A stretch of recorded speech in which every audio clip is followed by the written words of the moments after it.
The wind tore across the plains like a beast unchained, dragging a curtain of red dust through the bones of Dry Creek. A single rider emerged from the storm, his coat stiff with sand and blood. Elias Kane. His name used to carry weight. Lawman, husband, father. Now it hung like a curse on the lips of bounty hunters and drifters who whispered around dying campfires. His horse limped beneath him, foam at its mouth, and Elias's eyes, pale as frost, searched the hollow town ahead. The saloon doors swung lazily in the wind, creaking like ghosts still waiting for a drink. A tattered wanted poster clung to the post outside.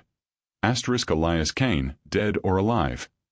Asterisk he stared at it for a moment, then tore it free and stuffed it into his coat. The gesture wasn't pride, nor defiance. It was exhaustion.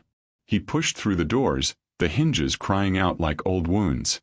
Inside, the air stank of whiskey and wood rot. A few men slumped at tables, eyes dull with the slow death of boredom. Behind the counter stood a woman with sharp eyes and a sharper voice. "Ain't seen you before," she said, polishing a glass that didn't need polishing. "Or maybe I have on a wall somewhere." Elias dropped a coin on the bar. "Whiskey. The strong kind." She poured without breaking her stare. "You've got the look of a man runnin' from his own shadow." He downed the drink, winced, and replied, "Ain't we all?" Her name was Lena, though he didn't learn it until later. There was something in her tone, half mockery, half curiosity. She had seen men like him before, the kind who carried ghosts in their saddlebags and vengeance in their eyes. A piano lay broken in the corner, its strings twisted like snapped nerves. The silence pressed heavy, until two men stumbled in, loud and laughing. Outlaws by the look of their filthy coats and silver spurs. They dropped their rifles on a table and began bragging about gold runs and easy kills. Elias froze when he heard the name. Asterisk asterisk Vulture Jack. Asterisk asterisk his throat tightened. The laughter blurred into a hum, his pulse a drumbeat in his ears.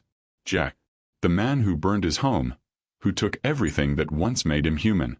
He stood slowly, dropped a few more coins on the bar, and turned toward the door. Lena watched him go, a question in her eyes she didn't bother to ask. Outside, the dusk had settled thick and bruised. Elias mounted his horse, breath misting in the cooling air. He pulled from his pocket a small silver locket, thumb brushing over the face of a woman and child inside. His voice was barely a whisper. "I'm coming for him." A gunshot cracked through the quiet. He ducked instinctively, drawing his revolver in one smooth motion. Two bounty hunters stepped from the shadows. "Dead or alive, Kane?" one snarled. The answer came in 3 thunderous shots. Dust rose. Silence followed. When the wind settled, only Elias remained, smoke curling from his barrel, eyes hard with purpose. He reloaded slowly, staring at the horizon where storm clouds brewed again. Somewhere beyond them Jack waited. Elias nudged his horse forward. The wind carried his whisper into the dark. "The past ain't done with me yet." The desert stretched endlessly, a sea of burnt gold and silence. Elias rode through it with the stubborn rhythm of a man who'd forgotten how to stop. His coat was torn, his throat raw from dust, and every mile felt heavier than the one before. The wind hissed across the sand like a whisper of the dead, and sometimes in the lonely hours he thought he heard his wife's voice carried in it. Soft, almost kind, reminding him of who he used to be. He would close his eyes for a heartbeat, then open them again, harder than before. By the time he reached the mining town of Dead Man's Ridge, the sky had turned the color of rust. The place was alive but hollow. Men shuffling through the streets with pickaxes and empty eyes, their backs bent by more than labor. A crude banner hung across the saloon door, property of the Red Vultures.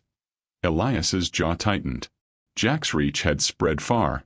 Inside, laughter rang sharp and ugly. Gunmen crowded the bar, gold dust glittering on their sleeves like sin. Elias took a seat near the corner, hat low, his presence blending into the smoke. The bartender poured without asking, and the whiskey burned like regret. "Did you hear?" One outlaw slurred at another. "Vulture Jack's headin' south soon. Says the whole ridge'll belong to him before winter." Elias's hand twitched near his holster. The old instinct, coiled and waiting. But vengeance had to be patient.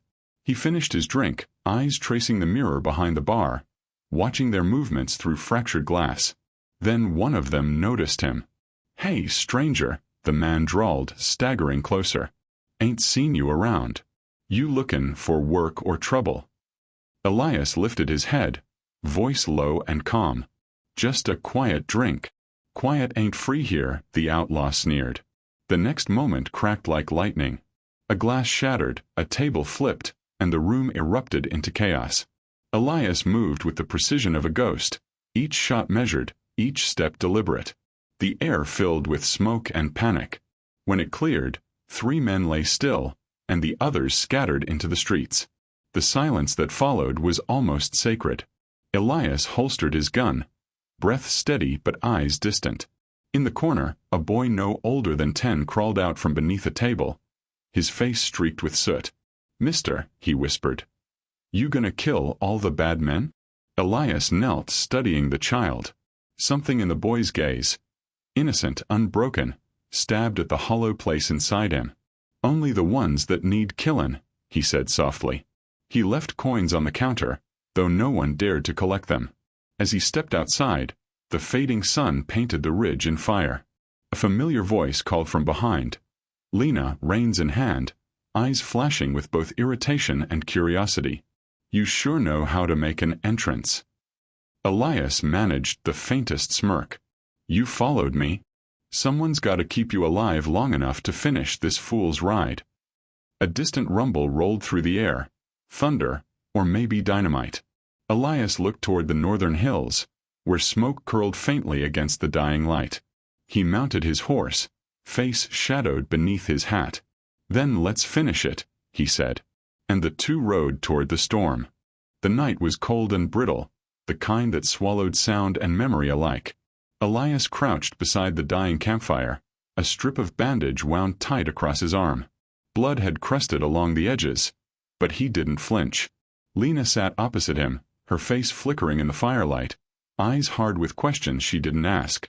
Between them, silence spoke louder than words.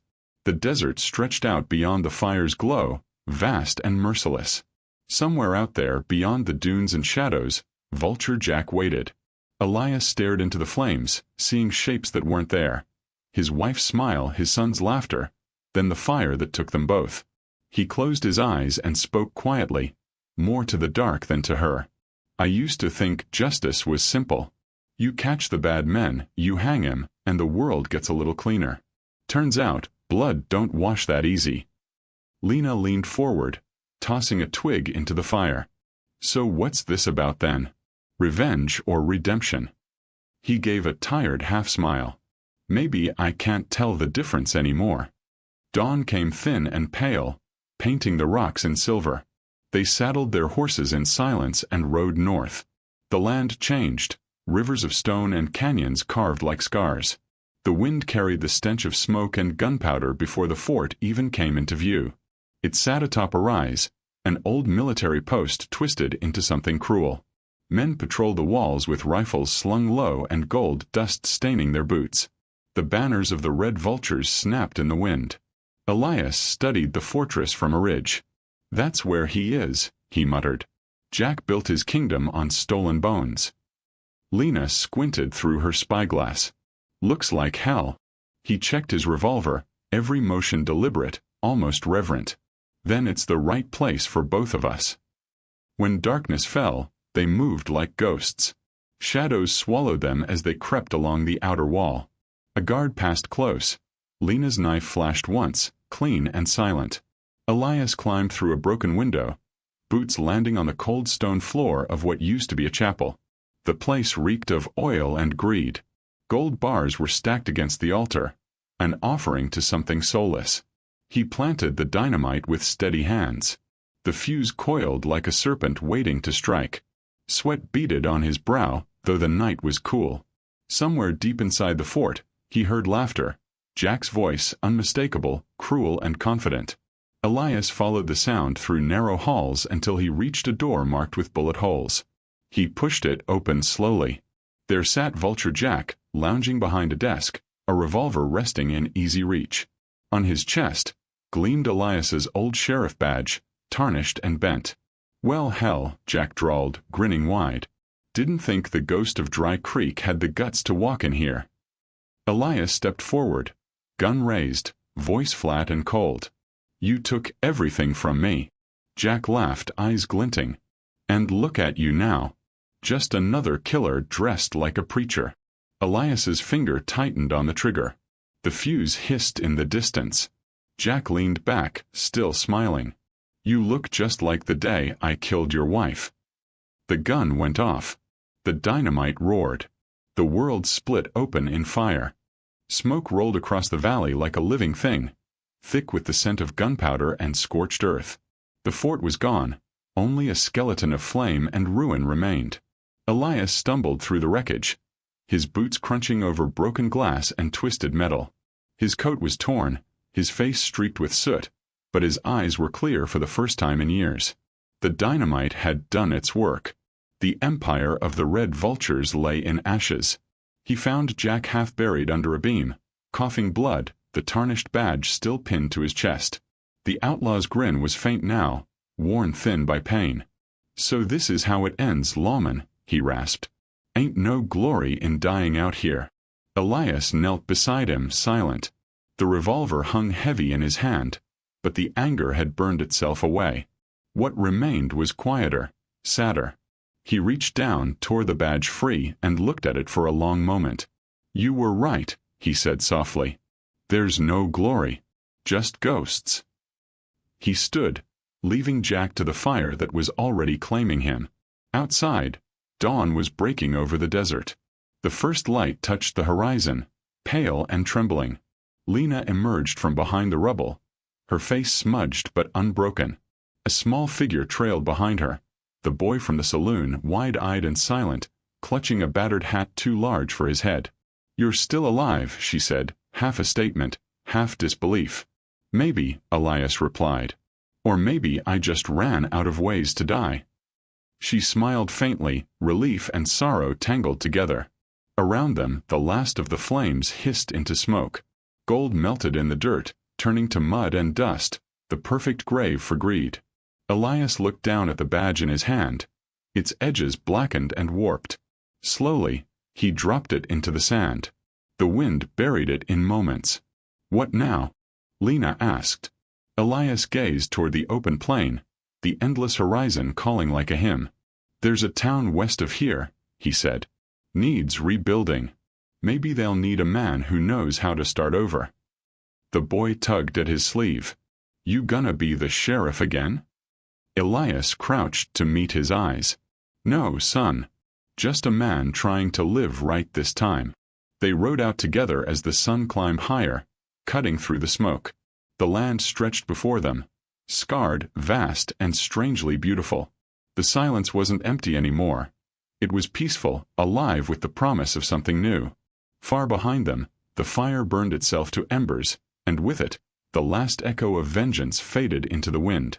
As they disappeared into the horizon, a lone voice, weathered, steady, and reflective, rose like an echo from the dust. "Out here, a man can't change his past, but he can choose what kind of ghost he leaves behind. If this tale spoke to you, don't let it fade. Share it, tell it, and keep the story alive. The West remembers every soul brave enough to start again." The wind carried the words away, and the desert fell silent once more.